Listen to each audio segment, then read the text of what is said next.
right, good morning. Welcome back to Pre-Calculus. So we're going to be talking about conic sections today. Specifically, we're going to be talking about ellipses, 10.1. Okay, so let me go over a little bit, right? This is a few times I actually use the book and reference it in the way that we do. But these pretty much give you they draw much better than I do, which is why I'm referencing the book. Okay, back in ancient Greece, what they used for a cone would look like this. So that's not a cone. It was to the ancient Greeks. Since they developed this, they get to say, oh, this is a cone. Okay. And what we're going to do is taking conic sections. So we're just going to slice, like take a knife and cut this thing. So if I cut it through the side here, what is the cross-sectional area going to look like?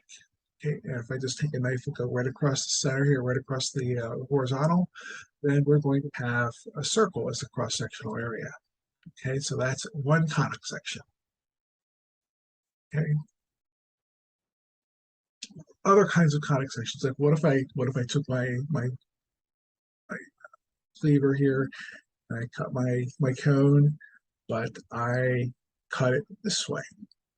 Well, what's the cross-sectional area going to look like? And it's going to look like kind of an elongated circle. Okay, because we didn't cut it horizontally exactly, we cut it kind of at an angle. But the cross-sectional area is going to look like this. This is the ellipse.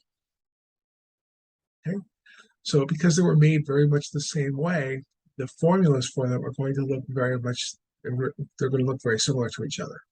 Okay, and like I said, they do a much better job of showing you. It's like, hey, if we have a plane that cuts through the cone at a diagonal, we have an elongated circle, and you can see like the little piece that they have cut out here.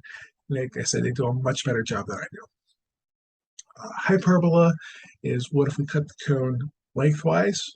Okay, that's just be straight up and down. So hyperbolas come in two pieces, and we'll talk about that when we get to hyperbolas. Okay, but they always come in pairs. Okay, sometimes you don't see the other side of the pair. Okay, but they always do come in pairs. Right? And then parabola is a single. So parabolas are you have a pretty much a slanted cut through this thing, and you can see what's going on with all of this. Okay, so that's how a parabola is done. So your four conic sections.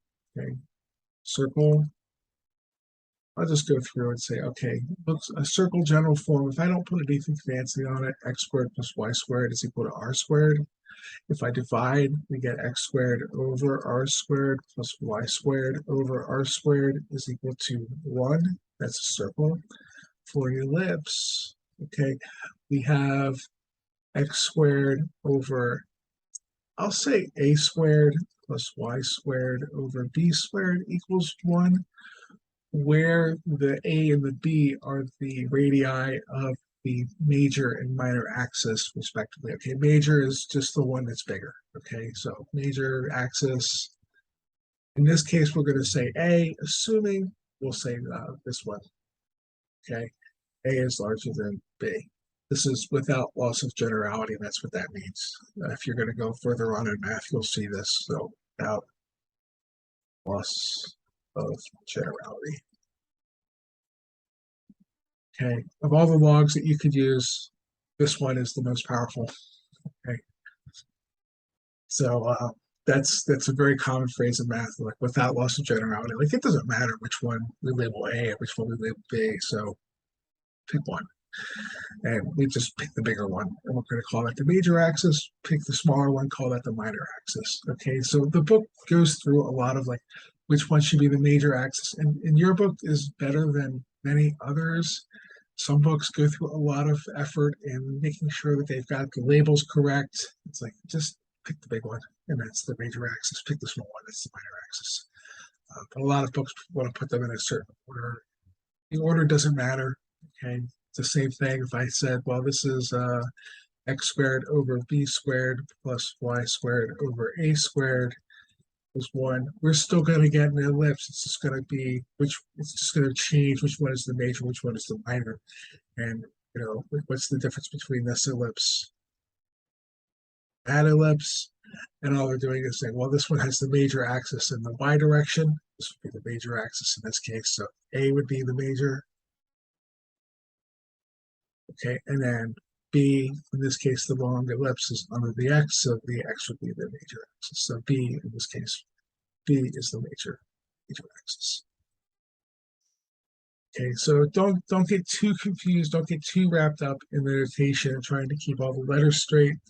Like I said, some books do a lot to make sure that this works out just the way that they want it. This is great, but I think it kind of interferes with like you saying the forest to the trees kind of thing. Okay, so don't get too wrapped up in the details of which one is the major, which one. I mean, it's important to know which one's the major, which one's the minor, but don't let the notation interfere with like the big one is the major.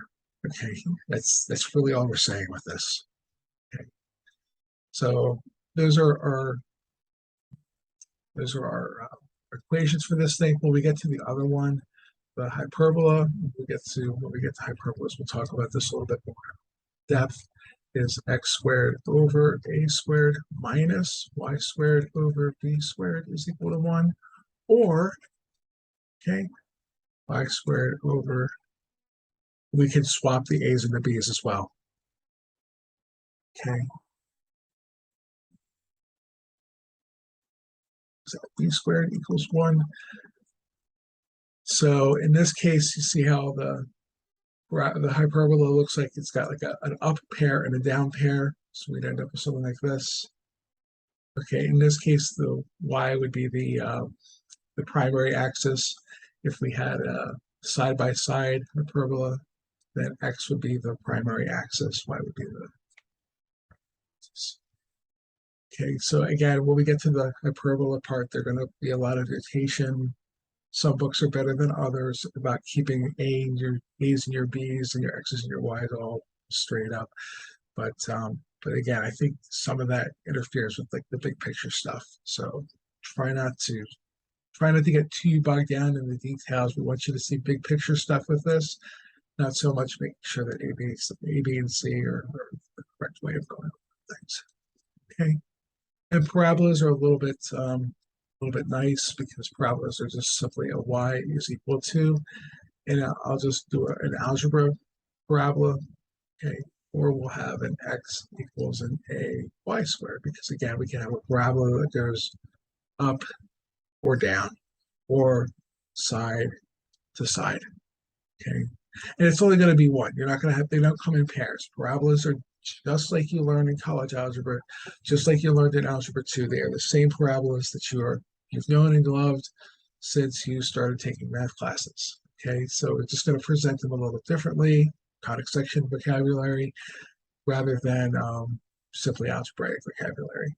Okay, but don't lose everything you already know about parabolas. Like I guarantee you are already experts at doing parabolas. We're just going to put a little bit of more details on it when we get to that section, and we're going to have a couple more things we have to remember about them. But you already are good at parabolas, so don't lose sight of the fact that you already have this skill. Okay, we talk about hyperbolas and ellipses. Okay, circles. There are some skills that you do already have. Okay, and one of the things that we're going to have you do is like you have to be able to identify like what shape is that. So if you see an x squared over an a squared plus y squared over a b squared equals 1. Something squared over something squared, something squared over something squared. They don't have to be nice numbers, equals 1. This is an ellipse.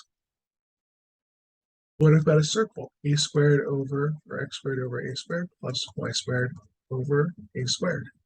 Notice that the constant underneath the variable is the same. There's still a plus.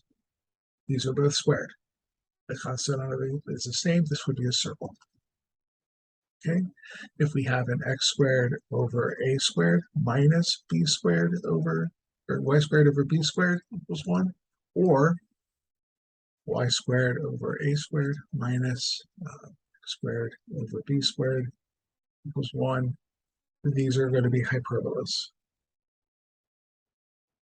Notice both variables are squared, but there's a minus sign in between them. That's hey, that's a hyperbola. How did you know? Well, there's a minus sign between them and everything is squared. Okay. And again, these don't have to be nice numbers. I say b squared because that's usually how the polite way of presenting it. But this b squared could be 5. So b would be square root of 5.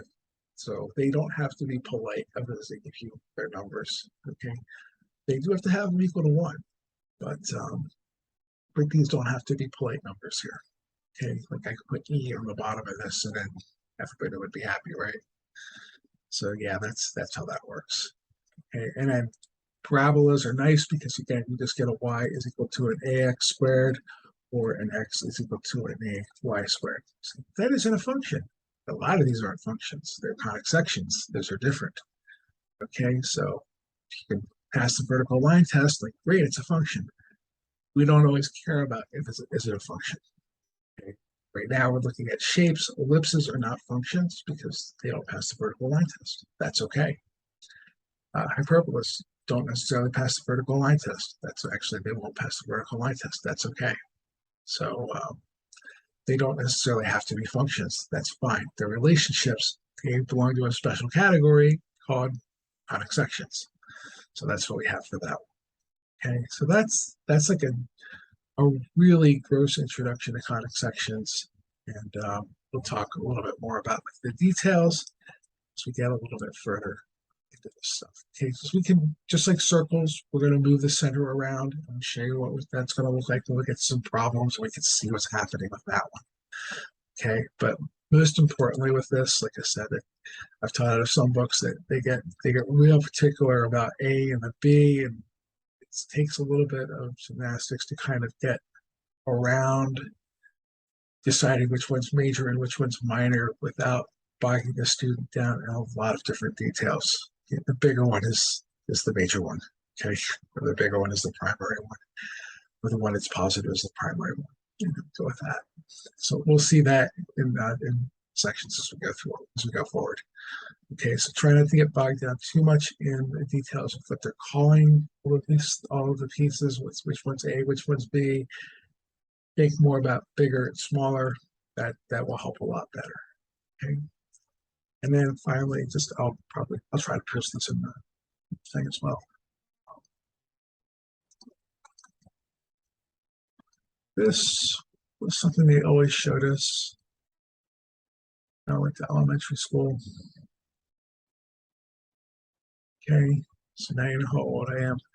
But Donald Duck in Math Magic Land actually has a section on conic sections. So we'll try to post that one from a YouTube thing so you guys could watch that a little bit. There's not much, okay, but there is something there. They do a better job of like the animation of showing you what the cross-sectional areas should look like. Okay, because obviously the professional animators and working out of a textbook and with a pen. Okay, so that's just a really basic and very underwhelming introduction to conic sections. I always thought they were really cool. Okay, and we'll go on and do some problems in the following sections. Okay, so thank you, and I'll see you in the next video.